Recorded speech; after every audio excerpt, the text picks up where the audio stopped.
बिस्मिल्लाहिर्रहमानिर्रहीम। अस्सलाम वालेकुम प्यारे व्यूवर्स, जहाँ रहें हंसते मुस्कुराते रहें, आमीन सुम्मा आमीन। ये कोटेशन मैंने अपने ब्लॉग में ऐड किया, मुझे इतना अच्छा लगा था तो मैंने सोचा आप लोगों के साथ शेयर करूँ। घर हम सब के लिए एक जन्नत ही होती है और अल्लाह ताला हम सब के घरों को हमारे लिए जन्नत बना के रखें, क्योंकि इंसान सारी दुनिया की थकन जो है ना, अपनी सारे काम की थकन आके अपने घर में उतारता है। और चाहे ख़वातीन हों, मर्द हज़रात हों या बच्चे हों, तो घर की जो सुकून, घर का जो आराम है वो बाकी बहुत बड़ी ब्लेसिंग है। और ये मेरा संडे का व्लॉग है। संडे हमने भी अपने घर में फुल चिल डे गुजारा। और आज मैंने मॉर्निंग में कोई कुकिंग नहीं की थी, लेकिन किचन कितना फैला हुआ है जी, इसलिए फैला हुआ है कि नाश्ता तो किया था, कुकिंग की हो या ना की हो। और नाश्ते में आज हलवा पूरी खाया था हमने। और ये जो है ना सर्व बहुत बहुत अच्छा है। मैं अपने किचन के हैंड टॉवल्स, डस्टर सब इसी से वॉश करती हूँ। 150 रुपीज़ के हिसाब से तो एक्सेलेंट है ये। आप हर चीज़ जो है ना फ्रिज में या कैबिनेट्स के अंदर नहीं रखते, कुछ चीज़ें काउंटर टॉप पे भी मौजूद होती हैं, तो उनको छोटी ऑर्गेनाइज़र में या प्लेट और ट्रे में करके रखने से जगह बहुत नीट और टाइडी लगती है और क्लीनिंग में भी आसानी होती है। तो मैं भी इसी तरह से अपने काउंटर टॉप पे रखती हूँ।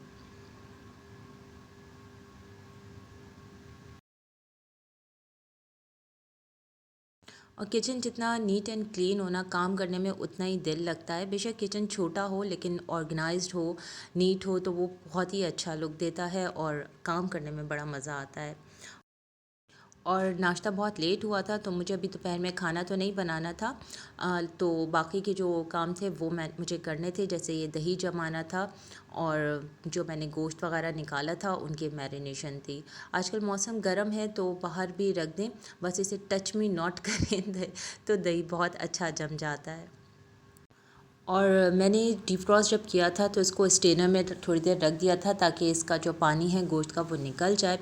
उसके बाद जो मुझे पीस बोटी के लिए निकालना था, बोटी कबाब के लिए, वो मैंने अलग कर लिया। और ये बड़ा पीस था जिसको मुझे हंटर बीफ के लिए मसाला मिलाना था।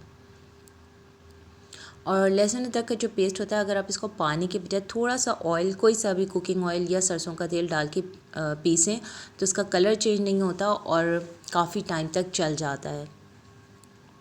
और ये है पिंक सॉल्ट, इसलिए मैंने थोड़ा सा ज़्यादा डाला है, क्योंकि पिंक सॉल्ट का टेस्ट अगर आप कम डालें तो फ़ील नहीं आता, सॉल्टी कम होता है वो। और हल्दी, लाल मिर्च, ये बस बेसिक मसाले मैंने डाले थे। लाल मिर्च एज़ पर टेस्ट डालें, ज़्यादा पसंद है ज़्यादा डालें, कम वरना कम डाल दें। और साथ में मैंने दही को अच्छे से फेंट लिया था, फिर डाला था। और अगेन ये तो बस मैं शौकिया कर रही थी, मुझे बड़ा अच्छा लगता है इस तरह से गूँथना या प्रिक करना। और बस ख्याल रखें कि ज़्यादा गहरा कट ना लगे, वरना फिर ये टूट जाएगा बीच में से और जब आप बेक करेंगे या स्टीम करेंगे तो मज़ा नहीं आता। क्योंकि ये जब बड़ा सा पीस है, ये स्टीम के बाद जब खुश्क होगा इसका पानी तो ये बहुत छोटा सा हो जाता है। और ये वाला मसाला वेस्ट ऑफ मनी है, बिल्कुल भी मैं रिकमेंड नहीं करूँगी। मैं भी नेक्स्ट टाइम नहीं लाऊंगी, क्योंकि इसमें सिर्फ मिर्च और नमक, इसके अलावा इसमें मुझे और कोई टेस्ट समझ में नहीं आया। और ये गलती मैंने ये की कि मसाला ज़्यादा था, उसके हिसाब से मेरा जो गोश्त है वो कम था। शायद मैं अगर मसाला कम यूज़ करती तो इतना ज़्यादा स्पाइसी ना हो जाता। और मैंने पपीता नहीं डाला था, वो मेरे पास नहीं था, बल्कि मैंने इसकी जगह कचरी पाउडर डाला था। कचरी पाउडर भी सेम पपीते का यानी मीट टेंडराइज़र का काम करता है। मैं अलग से वो जो मार्केट में मीट टेंडराइज़र्स मिलते हैं वो यूज़ नहीं करती। और इस टाइम पे मैंने इसमें सरसों का तेल ऐड किया था, फिर जब मैंने इसे कुकिंग की है तब मैंने तेल ऐड नहीं किया।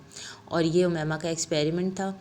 मेरे किचन के बहुत सारे सामान इन लोगों के एक्सपेरिमेंट के नज़र जाते हैं। उसने इसको डायरेक्ट चूल्हे पे रख के देखा था कि ये जलता है या नहीं। और ये तो ऑब्वियस है कि डायरेक्ट आप फ्लेम को पे लगाएंगे तो ये जलेगा ही। सो ये जल गया, फिर हमने उतना सा पीस कट करके अलग कर दिया। बच्चों के ऐसे ऐसे काम होते हैं ना, और जो कुछ वो सोचते हैं उनको ये होता है कि हम कर लें। अगर आप उनको ख़ुद से ना करवाएं तो वो लाजमी है घूम फिर के, जो कहते हैं ना दिमाग में कीड़ा आ जाता है, तो वो जब तक पूरा ना हो उसे छोड़ते नहीं हैं। और मौसम इतना अच्छा हो रहा था, इतने गहरे बादल आ रहे थे। पहले हमारा प्लान था कि हम इस टाइम बाहर जाएंगे, लेकिन फिर जब बारिश शुरू हो गई तो फिर हम नहीं गए।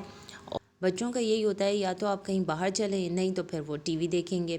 और बाहर जाना मुझे भी वैसे बहुत ऑनेस्टली बहुत अच्छा लगता है, और बचपन से ही मुझे बहुत अच्छा लगता है लेकिन जब ऐसा होता है कि नहीं जा सकें तो फिर कोई ना कोई एक्टिविटी करनी चाहिए।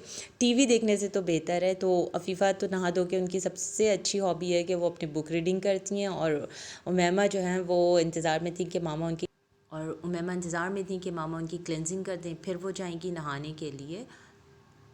और ये रिवाज का क्लेंजिंग मिल्क है जो मेकअप रिमूविंग के लिए मैं यूज़ करती हूँ। इससे मैं उनकी क्लेंजिंग कर रही थी। वैक्सिंग फील हो रहा है।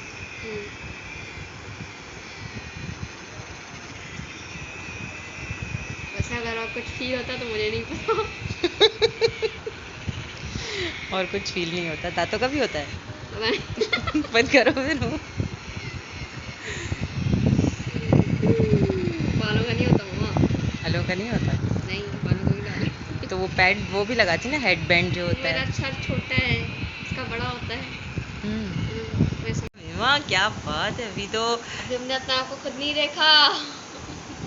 बहुत सही है। अच्छा आई थी ना। नज़र थोड़ी आ हमारा रिजल्ट देखिएगा। और जब वो नहाने चली गई तो अब मैं अपना वैक्यूम कर रही थी। बच्चों के साथ ना थोड़ा सा उनको बहलाना पड़ता है, ख़ास तौर पे वो बच्चे जिनके घर में बड़े बहन भाई हों, क्योंकि वो उनको बहुत कॉपी करते हैं और सब चाहते हैं कि जो बड़े कर रहे हैं वो भी करें। तो ऐसा मुमकिन तो खैर नहीं होता, लेकिन अगर आप थोड़ा सा मोर और लेस करके उनके साथ कोऑपरेट कर लें तो वो भी खुश हो जाते हैं और आपका काम भी हो जाता है।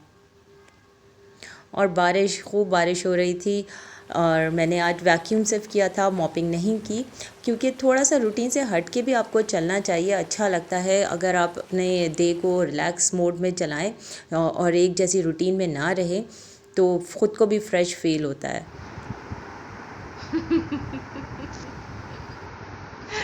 अच्छा लगा। चेहरा आ गया। ओहो ओहो, क्या बात है। चले अब जाके जल्दी से नमाज़ पढ़ लें, जाएं फिर।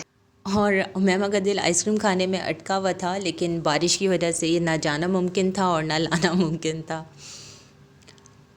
ये वाला जो फेशियल किट है ये बहुत अच्छा है। इससे पहले मैं बेरी ट्रे का लाई थी, मगर उसमें बहुत ज़्यादा ब्लीचिंग एजेंट है और वो भी कुछ चिट्टा कर देता है फेस को। और ये जो हाइड्रा फेशियल है वाकई इससे फेस पे ग्लो आता है, बहुत अच्छा इसका रिज़ल्ट था।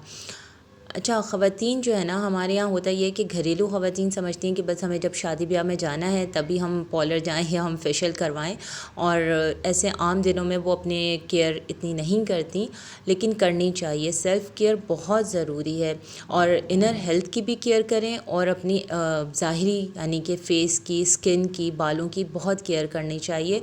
उसकी वजह ये नहीं है कि हम दूसरों को दिखाएंगे, बल्कि ये वजह है कि आप जब ख़ुद में अच्छे लग रहे होते हैं, कॉन्फिडेंस फील हो रहा होता है, बार बार आईना देखने का दिल चाहता है, तो आप अपने घर में अपने काम में बहुत ज़्यादा एक्टिव होते हैं, अपनी फैमिली को, अपने आप को बहुत अच्छे से एंटरटेन करते हैं।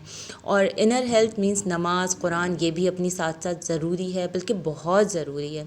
और घर के काम बिल्कुल नहीं रुकेंगे। ये नहीं समझना चाहिए कि किसी टाइम पे हमारे जब सब काम हो जाएंगे फिर हम ये सब करेंगे, ऐसा कुछ नहीं है। सब कुछ आपका साथ साथ चलेगा, घर के काम भी और आपकी अपनी केयर भी।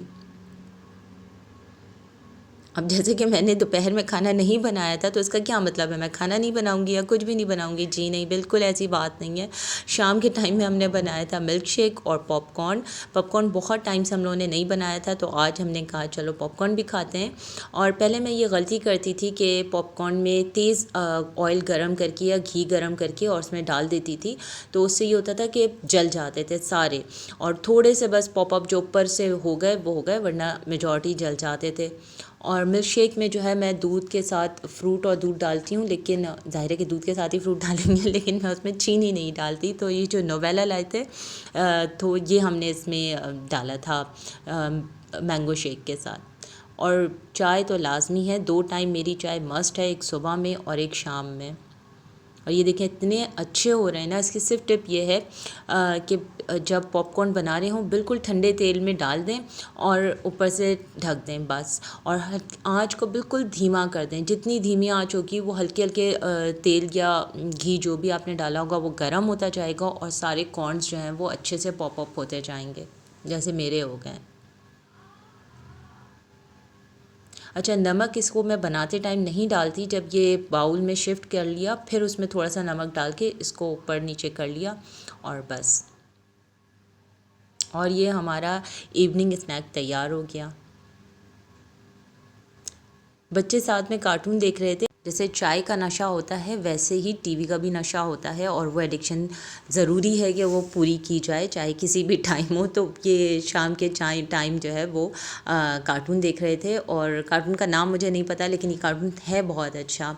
और अगर आपने पॉपकॉर्न के साथ कभी हरी मिर्च नहीं खाई तो आपने क्या पॉपकॉर्न खाया, ज़रूर खाएं, एक दफ़ा तो ज़रूर ट्राई करें, इतने मज़े का लगता है ना। और जिनको पसंद है चिली पॉपकॉर्न उनके लिए तो बेस्ट है। रात के खाने में मैंने बनाया था निहारी, और ये मटन की निहारी है। मैंने शान का मसाला डाला था, निहारी मसाला, और उसमें लहसुन अदरक का पेस्ट, ऑयल, और इसके साथ फिर इसको अच्छे से भून लिया। जब भुनाई कर ली उसके बाद जितना मुझे शोरबा चाहिए था उसका मैंने डबल पानी डाला था, ताकि जब वो उसको प्रेशर लगे तो जो पानी रिड्यूस हो बस इतना बच जाए जितना मुझे शोरबे के लिए चाहिए। और मैंने ये आटा जो है इसको थोड़ा सा भून लिया है, मैं कच्चा आटा नहीं डालती निहारी में, और भून के इसको ठंडा करके फिर इसके शोरबे में मैं मिक्स करूँगी। और कुकर आप कभी भी बिल्कुल से एकदम उसकी सीटी ना खोलें, क्योंकि उसमें अच्छा खासा स्टीम होता है, प्रेशर बनता है इसमें, तो वो आपके हाथ में लगने का डर होता है। ख़ासतौर पे जो नए यूज़र्स होते हैं उनको तो बहुत एहतियात करनी चाहिए। जब आप चूल्हा बंद कर दें और जब आप देखें कि उसकी जो सीटी है वो बंद हो चुकी हो, तो 3-4 मिनट के बाद फिर आप इसको आराम से खोलें तो कोई टेंशन की बात नहीं है। अलग से कढ़ाई में मैंने एक प्याज बिरयान किया था और उसमें निहारी डाल दी थी। आप निहारी को तड़के में डालें या तड़के को निहारी में डालें, बात एक ही है। और फिर मैंने जो आटा है उसको घोल के जितना मुझे शोरबा चाहिए था उस हिसाब से मैंने इसमें शोरबा लगाया, और अब मैं इसको 20 मिनट के लिए तो ज़रूर पकाऊंगी, ताकि तरी भी ऊपर आ जाए और जो आटा है वो भी इसमें पक जाए। और साथ में इसके जो हरे मसाले होते हैं वो मैंने तैयार कर लिए, और बस। और आज हमारा खाना बहुत जल्दी हो गया था, कि वैसे भी हमारे यहाँ रात का खाना जल्दी ही खा लिया जाता है, लेकिन आज ख़ास वजह ये थी कि दोपहर से उमैमा को था आइसक्रीम खाने का, और ये लोग उसको तंग कर रहे थे कि नहीं अब तो रात हो चुकी है, कल स्कूल है, तो कोई बाहर नहीं जाएगा। तो ये हुआ कि फिर जो करीब की जगह है वहाँ से हम जाके आइसक्रीम खा लें। और इस टाइम हो रहे थे 9:45, तो फिर हम तैयार होके गए आइसक्रीम खाने।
और यहाँ पे लोगों का काफ़ी क्राउड था, शोर शराबा शुरू हो गया था, तो हमें समझ आ गई कि आज जो मैच था वो पाकिस्तान जीत चुका है, क्योंकि अगर वो हार जाता तो इंतहाई खामोशी होती और आपको बग़ैर न्यूज़ देखे ही पाकिस्तान का स्कोर पता चल जाता। चलें, आज तो खैर वो जीत गया था, और बस इसी तरह से हमने भी अपना दिन बहुत बहुत अच्छा गुजारा, अल्हम्दुलिल्लाह सुम्मा अल्हम्दुलिल्लाह। और वो कहते हैं ना, all is well if the end is well.